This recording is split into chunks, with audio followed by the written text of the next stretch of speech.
Շարունակելով նոտար կարտերի թեման, ես հիմա առանձին ուզում եմ անդրադառնամ Նիկոլ Փաշինյանի նատալ քարտին, որը ծնվել է 1975 թվականի հունիսի 1-ին և կառուցված է օդային և կրակե էներգիաների բախման վրա։ Ինքը իրանով բավականին այսպես կոնֆլիկտային հոգեվիճակ ունի։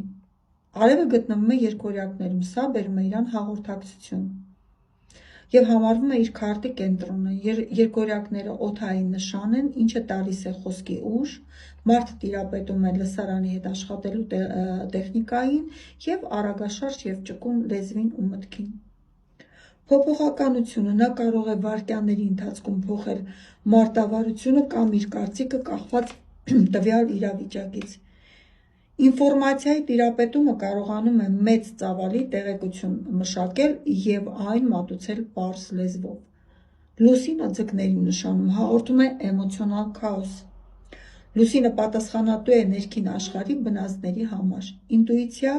զգայունություն, ունի սուր հոտառություն վտանգների հանդեպ։ Շատ լավ հասկանում է, թե որտեղից է գալի վտանգը։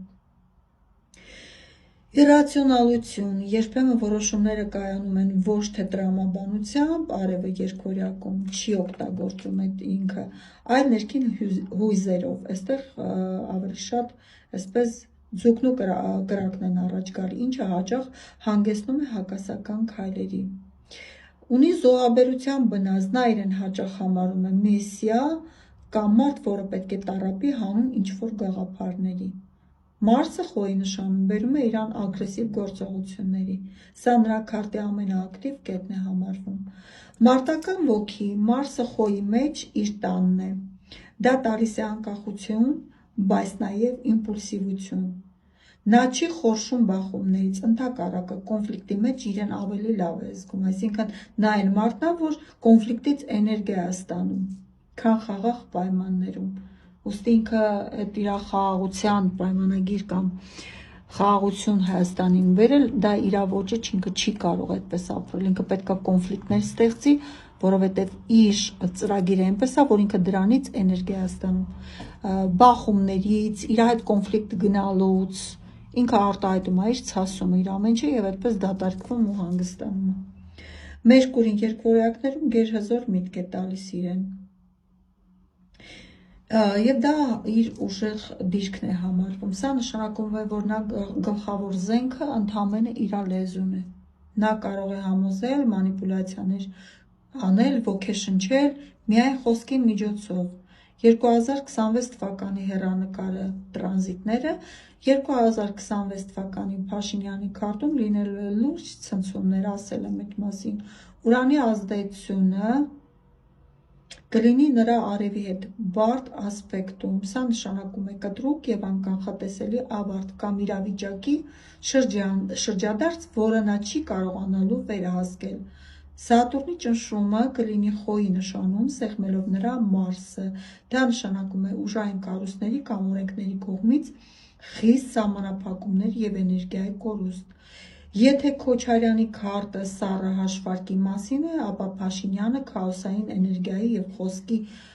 մասին է։ 2026 թվականի նրա խոսքի ուժը աստիճանաբար կորում է, կարող է այլևս չաշխատել։ Ահա երկու քարտեզների բախումը Նիկոլ Փաշինյան և Ռոբերտ Քոչարյան։ Իրենց ռազմավարությունը ընդդեմ տակտիկայի, Քոչարյան կույս հող, նա սպասում է ճիշտ պահին, նրա քարտը 2026 թվականին ցույց է տալիս դիրքային պայքար, նա չի շտապելու, փորձելու է օգտագործել համակարգային ճեղքերը։ Փաշինյանը երկօրյակ օդ, նա ապրում է պահով, 2026 նրա օդը սկսում է վերջանալ, քանի որ Սատուրնը սահմանափակումների մոլորակ է, մտնում է նրա Մարսի վրա։ Սա նշանակում է, որ նա նախկինում աշխատող արագ հնարքները կարող են տեղում կասեցվել և սառեցվել։ Քրիտիկական կետերը Փաշինյանի համար 2026 թվականի գարուն ամառ շրջանը աստղաբանորեն ամենավտանգավորն է։ Նա լուսինը ձկներում հայտնվում է ուժեղ ճնշման տակ, սա կարող է նշանակել հանրային վստահության կտրուկ անկում կամ ներքին հուզական հյուծվածություն։ Նա կարող է կայացնել սխալ որոշում խուճապի ազդեցության տակ։ Քոչարյանի համար 2026 թվականի աշունը ավելի բարենպաստ է։ Յուպիտերի տրանզիտը նրան տալիս է երկրորդ շնչառություն։ Եթե նա կարողանա պահպանել ֆիզիկական ռեսուրսը, ապա տարեվերջին նրա ազդեցությունը քարտում կտրուկ աճելու է։ Իրենց ուժեղ և թույլ կողմերը բախման ժամանակ Քոչարյանի առավելությունները սառնասրտություն, ռուսերենի տիրապետում, նա ունի երկար հիշողություն, ինչը 2026 թվականին թույլ կտա նրան հարվածել հենց այնտեղ, որտեղ իշխանությունը թույլ է։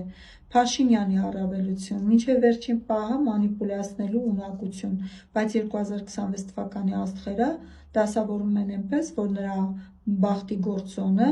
որը միշտ փրկել է, սկսում է թուլանալ։ 2026 թվականի լինելու է հողի և օդի մեջ մեծ պայքար։ Քոչարյանը փորձելու է հողը քաշել Փաշինյանի ոտքերի տակից, իսկ Փաշինյանը փորձելու է նորից աղմուկ բարձրացնել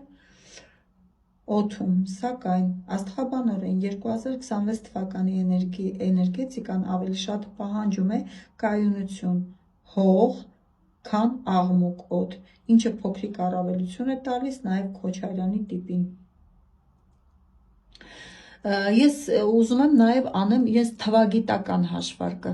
Ըստ թվագիտության, ուրեմն Ռոբերտ Քոչարյանի թվագիտական հաշվարկը տալիս է 4 թվանշանը։ 4-ը թվագիտության մեջ խորհրդանշում է հիմք, կարգապահություն, աշխատասիրություն, սա քարե պատի թիվն է, նրա համար կարևոր է համակարգը և կայունությունը։ 2026 թվականը Քոչարյանի համար, եթե հաշվենք հաշվարկային, ապա նորից իրեն բերում է 31 օր պլյուս 8 ամիս 4։ 2026 թվականն նրա համար լինելու է 4-ի տարի։ Սա նշանակում է, որ նա անձնական ցիկլը համընկնում է ճակատագրի թվի հետ։ Սա հազվադեպ և ուժեղ զուգադիպություն է, որը հուշում է առավելագույն կոնսոլիդացիայի և հին հիմքերի վրա նոր տուն կառուցելու հնարավորություն։ Նիկոլ Փաշինյան, ճակատագրի թիվը 2, 2-ը խորհրդանշում է դուալիզմ, հարաբերությունները և փոխանակությունը։ Սա էներգիա է, որ կախված է լսարանից և արտաքին արձագանքից։ 2-ը նաև վերացում ենք, 2 մեկերի դառնում է վարպետի թիվ, երբ որ մարդը գնում է մինուսով, այն կրճատվում է և դառնում է 2, տալիս է ինտուիցիա, մարդկանց կառավարելու շնորհ։ 2026 թվականը նրա համար անհատական տարի է։ Հաշվարկը 6 ամիս 2026 8 2006-ը նրա համար լինելու է 8-ի տարի, թվագիտության մեջ 8-ը կարմայի և արդյունքների թիվ է, այն մարդուն տալիս է կամ բացարձակ իշխանություն, կամ ստիպում է վճարել նախկինում թույլ տված բոլոր սխալների համար։ Սա այն ժամանակն է, որտեղ ասվում է ինձ ցանես, նա կհնձես։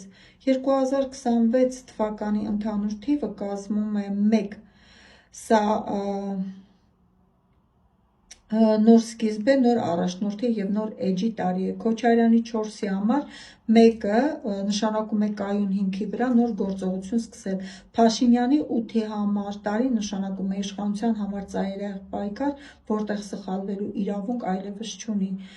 Այստեղից եզրակացություն, Քոչարյանի համար 2026-ը իր էությամբ հարազատ տարի է, 4-ը 4-ի մեջ է, ինչը նրան տալիս է ներքին հանգստություն և հաշվարկային քայլերի հնարավորություն։ Փաշինյանի համար տարին լինելու է ճակատագրական, 8-ը նրան լինելու է կամ մեծ հաղթանակի, կամ ամբողջական կորուստի տարի առանց ուրիշ տարբերակի։ 2026 թվականի ժողովրդի ընկալմամբ, ուրեմն աստղաբանորեն Փաշինյանը մարմնավորում է զոհի և փրկչի կերպար, իբր գնում է զոհաբերության հանուն ազգը փրկելու, և պետք է ինչ-որ բան զոհենք հանուն այդ խաղաղության, իսկ լուսինը ձկներում Քոչարյանին տալիս է տիրոջ և կառավարիչի կերպար, արևը կույսում է, որովհետև 2026 թվականին հիմնական հակասությունը լինելու է զոհի թե կառավարչի համար, քանի որ 2026 թվականը 1 թվանշանի տարի է, սա նոր սկիզբ է, աստղերը նշում են, որ զոհի էներգիան արդեն սպառված է լինելու։ Այս հակասությունները ամեն դեպքում ժողովուրդն է ընտրելու ինչ-որ բան զոհել կամ ընտրել այսպես զոհ մնալու կարգավիճակը, որ մենք խաղաղության համար զոհեցինք այսքան, հողերն էլ նորից, ինչ-որ տարածքներ նորից զոհելու հետ կապված, ունենալ այսպես ծնկաչոք կյանք, թե ընտրել կառավարչին, որը կարող է պահել և տարածքը, և պատիվը։ Ամեն դեպքում 2026 թվականը զոհի տարի չի լինելու։ Ես կշարունակեմ նաև վերծանել Աննա Հակոբյանի նատալ կարտը, հետո մյուս թեկնածուների նատալ կարտը, կարծում եմ հետաքրքիր է ճանաչել մարդկանց, ճանաչել իրավիճակներ, որոնց կողքով մենք այսպես ուղղակի չենք կարող անցնել, մենք էլ ենք այդ ամեն ինչի մեջ։